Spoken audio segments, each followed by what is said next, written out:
Meus amigos, vamos a mais um Conexão CrossFox, programa muito especial. Estamos recebendo o engenheiro Cláudio Mardegan, 45 anos de trabalho, de pesquisa, de vida intensamente voltada.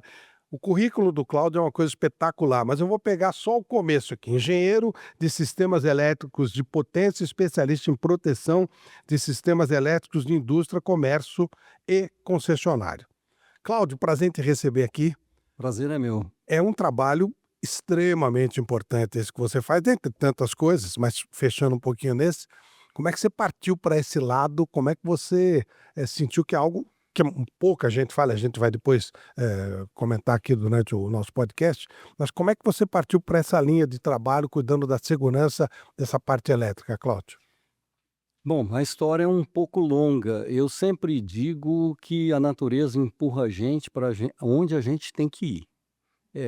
Cada um é empurrado numa dada direção e não adianta nadar contra a correnteza porque não vai dar certo.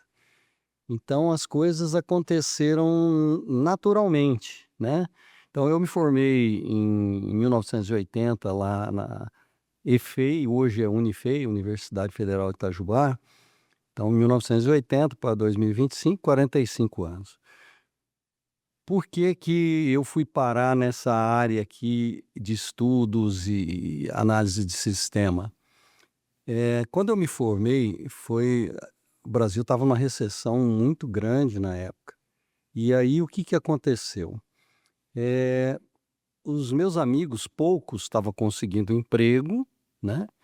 E nessa época, existia uma empresa chamada Triel Engenharia, que foi empresa, pioneira no Brasil na área de estudos elétricos. Então, na época das plataformas, 2 empresas faziam estudos elétricos no Brasil, a GE americana e a Triel brasileira, né.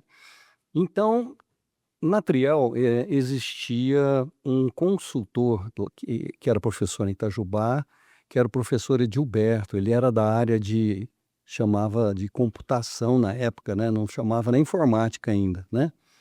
E ele era responsável pelos softwares, né, os programas, porque não existia programas comerciais na década de 80, e então ele era o responsável pelos programas. E ele ia sair da universidade de lá de Itajubá para trabalhar nas centrais elétricas de Brasília. E aí, na época, eh, no dia que eu fui colar grau, me indicaram, né, para o professor José Carlos de Oliveira, que também era consultor da Triel, e ele que foi o responsável. Talvez ele nem lembre disso, porque esse cara ajuda tanta gente que ele nem lembra quem ele ajudou, mas eu de coração lembro muito bem, né. Me indicou para a Triel, que eu passei a cuidar da parte de desenvolvimento e manutenção dos softwares da Triel, era programação em Fortran na época. Então eu, comecei a entrar, só que os meus amigos começaram ganhando X na época lá. Eu, comecei na Triel ganhando X dividido por 2, né. Eu falei: "Bom, em Metade. época de recessão, né, Claro. primeiro um pássaro na mão, depois a gente pega os que tá voando". E então comecei lá. 3 meses depois triplicou praticamente o meu salário, né. Então, o pessoal, acabou confiando bastante na gente, e foi lá que começou a minha carreira propriamente dita, na área de estudos, né. O dono da Triel na época era o Francisco Renault Neto, que foi um ícone também, da engenharia elétrica no Brasil, a quem eu tenho uma gratidão muito grande. O gerente que, me acolheu e me contratou era o Fauzi Gabriel Chucri, que hoje em memória, ele já faleceu, mas foi um grande amigo. E o João Batista da Silva era o meu gerente na área de estudos, e que ele, depois continuou trabalhando na Triel em Itajubá, né. Ele também é de Itajubá, e foi assim que a gente começou na Triel. Na Triel eu fiquei 5 anos. A Triel teve entre 80 e 85 foi aquela época da recessão, ia mudar a área de estudos para Itajubá. O primeiro engenheiro que ia depois do gerente seria eu, mas nesse meio tempo a Triel quis me mandar para o campo. E como eu tinha minhas filhas pequenininhas, eu não queria ir para o campo. Então eu saí da Triel, fui montar um departamento de estudos na Concip Engenharia, que era uma empresa muito especializada em instrumentação na época, né? Aqui em São Paulo. Então mudei de Santos para São Paulo. Isso foi em mais ou menos em 84. Foram 5 anos. Eu fiquei de 80 a 84 na Triel. E lá na Concip eu desenvolvi todos os softwares lá, né? E passei a desenvolver um software de seletividade na plataforma do CAD, em AutoLisp, e todos os programas que eram em Fortran na época, eu converti eles para Basic, para facilitar o IHM, né, a interface com o usuário, e fazia estudos em geral, curto-circuito, seletividade, load flow, malha de aterramento, avaliação dos equipamentos quanto ao curto-circuito, que a gente chama de suportabilidade ao curto-circuito. Fazíamos estudos de harmônicos, né? Então vários estudos diferentes aí. Então nessa época eu fiquei 5 anos na Concip. Eu achei que eu estava muito especializado em estudo e eu queria aprender um pouco de projeto. Então eu saí da Concip, fui trabalhar na Cetal, que na época que eu fui trabalhar na Cetal, a ABB comprou a Cetal, virou a ABB Cetal Lumos, né, que era uma empresa altamente especializada em projeto para a área de óleo e gás, né? Então foi assim que a gente começou praticamente a jornada, né? E eu aprendi aí bastante, né? Teve a recessão da época do confisco lá do Collor, né? Aham. E em 92, um amigo tinha uma empresa de engenharia de campo, me convidou para ser gerente na empresa dele. Eu saí de lá e fui trabalhar, e foi aonde eu aprendi a parte de montagem, manutenção, comissionamento, startup.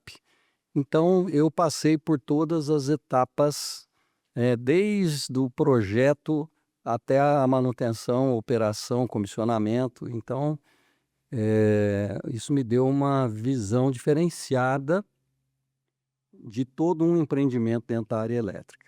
Ô Cláudio, pelo que você falou, você fez uma faculdade, mas você não tinha exatamente uma ideia do caminho que você ia trilhar. E a vida que foi te levando para esse tipo de coisa, e aí aprendizado em vários setores, em várias situações, que fizeram de você um profissional praticamente diferenciado, com várias especializações, é isso?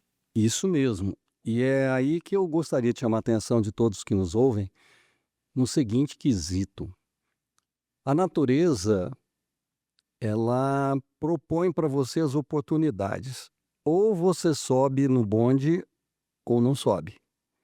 Então, nunca deixe de tentar subir no bonde. Vai tentar para ver qual que é o seu dom, Uhum. né? A natureza vai empurrar você para o seu dom, naturalmente, para aquilo. Cada um veio aqui nessa terra para evoluir como pessoa, como espírito. Então, a natureza vai empurrar para você poder desenvolver o seu plano de trabalho dentro do seu plano de evolução. Bacana. Você é, quando eu li aqui o teu currículo, especialista em proteção de sistemas elétricos industrial, comercial e concessionário. Sim. Como está no Brasil, neste momento, a área de segurança nesses setores? Bom, o que eu posso dizer para você é que hoje já melhorou muito, né? A segurança antes, normalmente, quando acontecia um acidente, o culpado era sempre quem morria, porque quem morre não fala, É. né? Então o culpado era quem morria, né? E aí o morto não fala, morria ali. Depois, quando a NR10 começou a praticamente definir que se houve um acidente, houve uma fatalidade, tem que haver um culpado, vamos falar assim, né? As coisas começaram a mudar um pouco. Embora eu ache, né, isso muito rígido demais, porque não é porque houve um acidente tem que haver um culpado. Nos Estados Unidos é um pouco diferente. Existem as normas, elas são rígidas e não são normas regulamentadoras tão sabonetadas quanto as nossas. As nossas dão muita bala para os advogados. Ela só fala o quê, mas não fala o como, né? Nas normas americanas se fala também, ó, você não pode fazer isso e para você não acontecer isso, você faça assim, assim, assim, assim. E se todo mundo dentro do processo cumpriu a sua parte,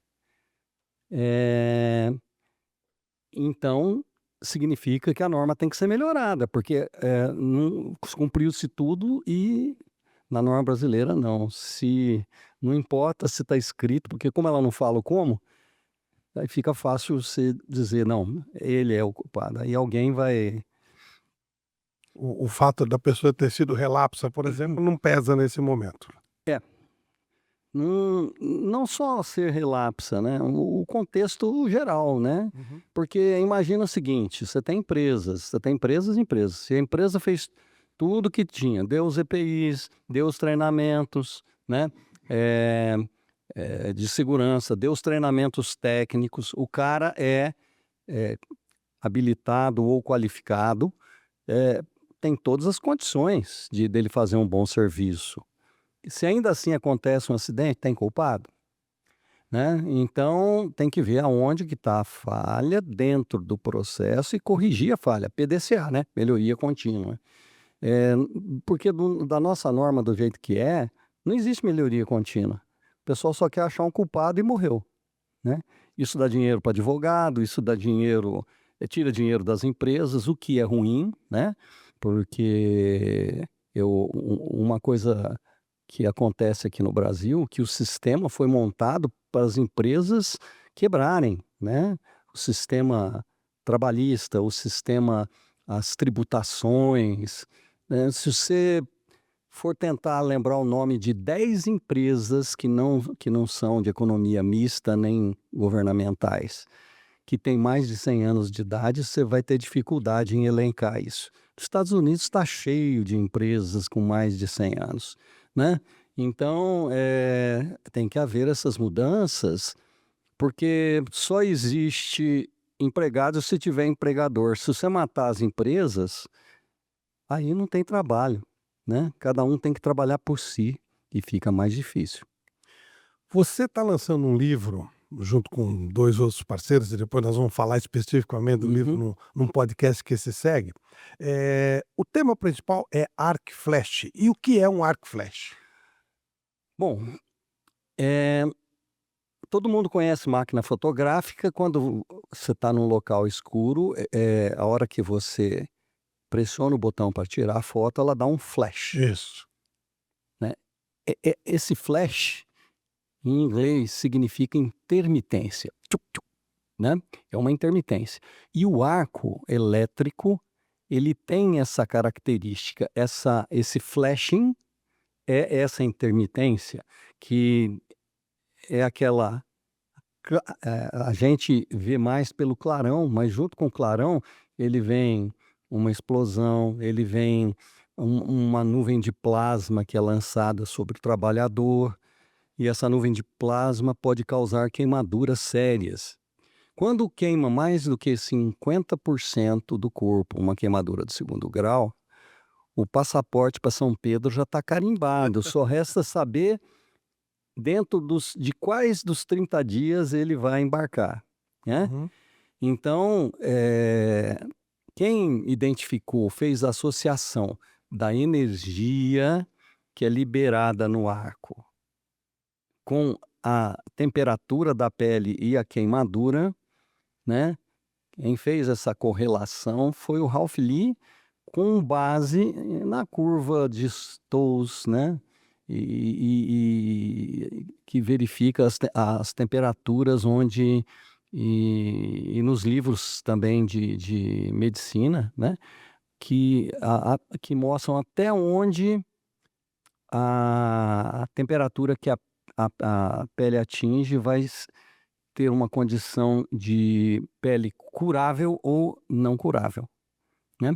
Então, isso é o que o estudo de energia incidente faz, né? Poucos profissionais, às vezes fazem esse estudo, não sabem essa correlação, né?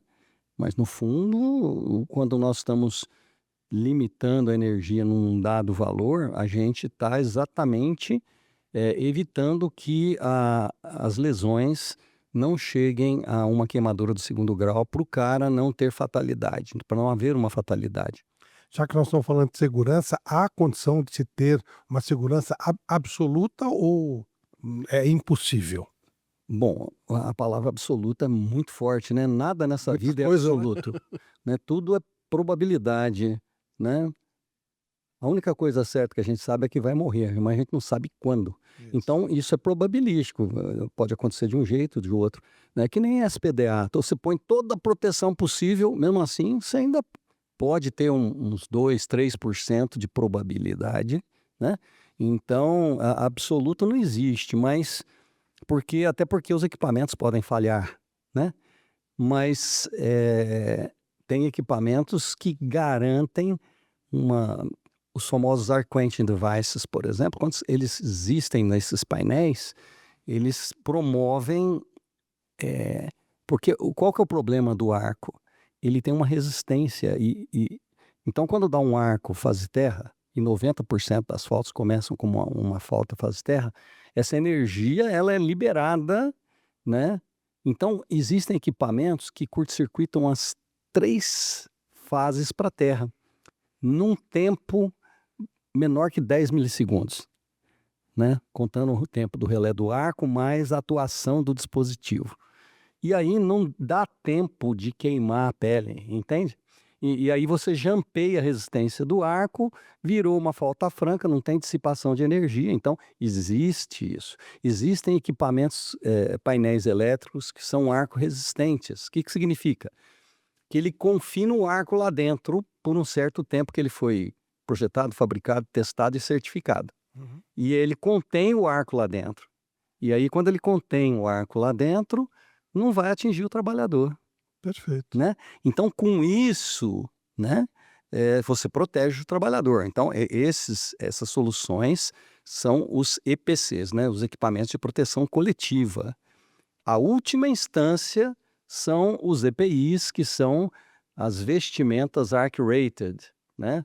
Nós temos aí o Estex Milling, que fabrica aí os tecidos com 1 camada, 2 camadas, para garantir um grau de energia que ele não deixe passar a caloria de fora para dentro do corpo do profissional que está trabalhando. E tem a Leal, por exemplo, que fabrica esses uniformes. Não estou fazendo aqui um marketing não, mas já fazendo, Claro. né? Porque, afinal de contas, eles patrocinaram o nosso livro, então eu conheci bem o material deles. Então, fica aqui, inclusive, o meu agradecimento, né, formal a eles, a ABB, que também é patrocinador, e a Jimmy, fabricante de painéis arco-resistentes também. Para a gente finalizar, depois a gente volta já falando mais especificamente do livro. Qual o grau de conscientização das empresas hoje com relação à segurança nesse setor, Cláudio?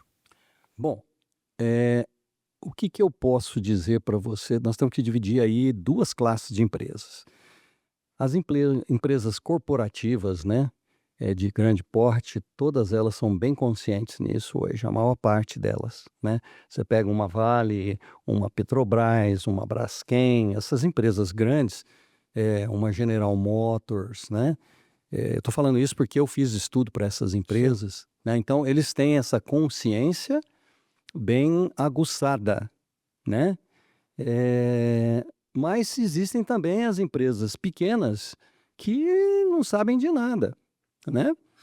Vamos dar um passo além. Então, tem indústrias grandes, indústrias médias, indústrias pequenas e tem a parte comercial ainda. Então, na parte comercial tem muito a fazer em prédios, edifícios, prédios comerciais, edifícios não comerciais. Você tem padarias, você tem bares, restaurantes.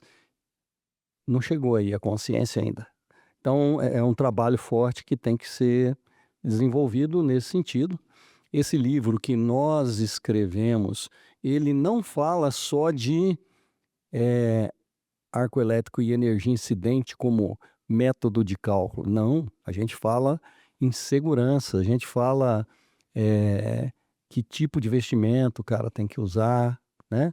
A gente fala bastante da NFPA 70I, a gente fala um pouco da norma 17227, um pouco, nós demos todo o sumário da norma lá e falamos nos nossos capítulos dos itens que a norma trata.